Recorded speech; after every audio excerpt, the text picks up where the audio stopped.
C'est une nouvelle citoyenneté, c'est une nouvelle pratique politique qui met en avant les intérêts des populations. Au-dessus de tout, comme disait l'autre, la patrie sur le parti. La patrie sur l'individu. La patrie sur la famille. Mais dans les faits, c'est déjà le cas au sein de Benno. Voilà pourquoi il nous est fait devoir, pour les leaders de Benno qui sont encore ancrés dans ces valeurs, de poursuivre la lutte dans ce domaine-là, de combattre en notre sein contre le monstre. Parce qu'on ne peut pas changer un pays sans se changer soi-même, sans être dans une position de rupture avec ses mauvaises valeurs, avec ses monstruosités. Et ça, je le dis haut et fort, nous ne pactiserons jamais avec cela. Et nous le dénoncerons, et nous, à tous les niveaux. Et au niveau où nous en sommes convaincus, nous le dénonçons aujourd'hui, c'est-à-dire que nous disons avoir porté ensemble. Et je dis, interrogez chaque force politique dans Benno. Ce sont ces forces politiques qui vous diront de quoi Momar est capable. Qu'est-ce qu'il est en capacité de faire. Du point de vue éthique et moral, qu'est-ce qu'il est en capacité d'être. Il y a justement lieu de se poser cette question parce que Momar Samb n'est représenté nulle part. J'allais dire par rapport aux autres partis qui ont quand même leur mot à dire et qui sont souvent représentés au sein des instances de prise de décision. On a vu certains hériter de postes de ministres, mais le RTAS n'a absolument rien.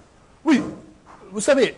Vous êtes peut-être sur la liste des législatives. Non, moi je ne suis pas sur la liste des députés, mais une de nos camarades est sur la liste à la 44e place. Très loin. C'est peut-être... Je ne sais pas qui en est à l'origine. Je le dis franchement, pourquoi?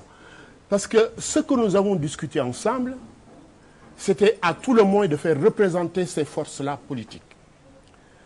Ce que nous avons conçu ensemble comme agencement et schéma d'agencement, c'est pas ça qui est arrivé en dernier lieu. À qui la faute? Aujourd'hui, je ne peux pas vous répondre.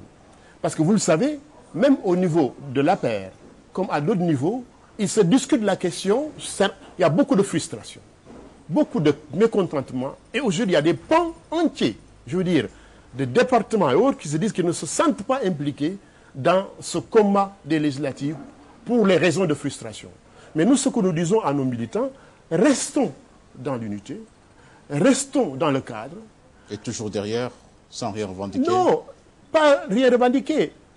Nous disons les choses là où nous devons le dire. Nous élevons la voix là où nous devons l'élever. Nous disons les choses là où nous devons le faire et nous le faisons toujours de manière constructive. Nous préférons être dans une posture de construction plutôt que de déconstruction. Mais nous disons, nous tirons la sonnette d'alarme et nous disons arrêtez quand il s'agit maintenant de violer les valeurs qui nous unissent. Parce que notre raison d'être, vous parliez tout à l'heure de soutien à Moustapha Niasse. En réalité, nous partageons, c'est nous qui avons choisi ensemble Moustapha Niasse en tant qu'il représentait pour nous celui qui était en capacité de nous amener au deuxième tour et à la victoire.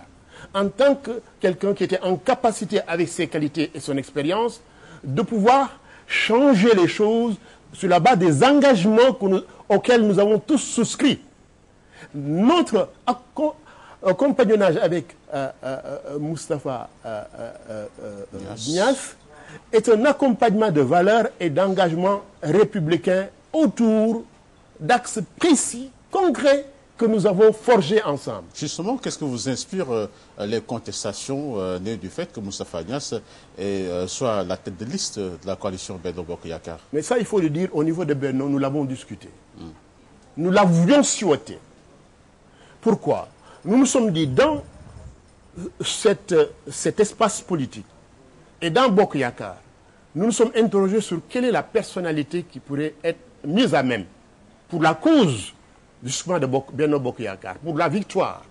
Et nous avons pensé que la personnalité qui était la mieux à même de remplir cette fonction et de réussir cet objectif, d'atteindre cet objectif, c'était Moustapha Niasse. Nous l'avions souhaité.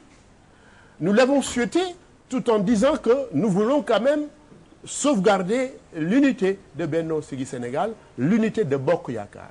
C'est pourquoi nous n'avons jamais fait un élément de revendication, un élément de contestation, un élément de débat public. Et cela a été quelque part, certainement, fait selon peut-être cette analyse politique que nous avons eu à faire entre nous. Voilà ce qu'il faut dire. Professeur El Hadj Momar Samb, l'actualité, c'est également cette décision du chef de l'État, Macky Sall, de ressusciter la Cour de répression contre l'enrichissement illicite. Comment appréciez-vous cette mesure? Moi, je l'apprécie positivement. En tant que mesure qui peut aller vers le règlement d'un certain nombre de problèmes, d'injustices, de rumeurs même. Parce que je crois que c'est quand la justice intervient qu'elle est à même de clarifier. Et puisque la justice se fait au nom du peuple, que le peuple puisse accepter la décision qui surviendrait, qui adviendrait de cette recherche et de cette enquête. C'est la meilleure manière. Beaucoup pensent que quand il y a cour, quand on met en place la justice, c'est pour faire ce qu'on appelle une chasse aux sorcières. Mais je crois qu'on doit, dans notre culture, intégrer désormais, quel que soit le fait, quand bien même on pourrait penser que les individus ou l'individu qui serait peut-être attrait devant la justice et jugé innocent au départ, que la justice puisse faire son travail. Je n'ai jamais accepté le fait que l'affaire du Joola soit éteinte comme ça, sans que la justice vienne mettre sa lumière. Parce que c'est une lumière bienfaisante en termes qui cautérise même les déchirures. Et parce que quand elle dit le droit, tout le monde est rassuré. C'est le dernier rempart des êtres humains, des faibles, des victimes. Et c'est important de le comprendre comme ça. Et que c'est important de l'intégrer comme un élément fondateur ou refondateur d'une véritable république d'êtres humains, de citoyens. Une république avec une justice forte. Avec plus d'équité. Absolument. Merci, monsieur professeur El Hadj Momar Samb. Je rappelle que vous êtes le secrétaire général du RTAS, le Rassemblement des travailleurs africains. Merci d'avoir répondu à l'invitation de cette émission à Paradigme. Merci. Et je pense qu'on aura peut-être l'occasion d'aller plus loin, parce qu'il y a des attentes, et véritablement par rapport à ce que le président de la République est en train de faire. Et nous encourageons la voix, mais nous disons nous avons des attentes, et certainement nous avons également des propositions à faire pour aller beaucoup plus loin. Merci, professeur. Merci, professeur. Malheureusement, nous avons des contraintes de temps. Merci encore une fois d'avoir répondu à notre invitation. Mesdames et messieurs, merci à vous d'avoir suivi. Rendez-vous est pris la semaine prochaine, si vous le voulez bien.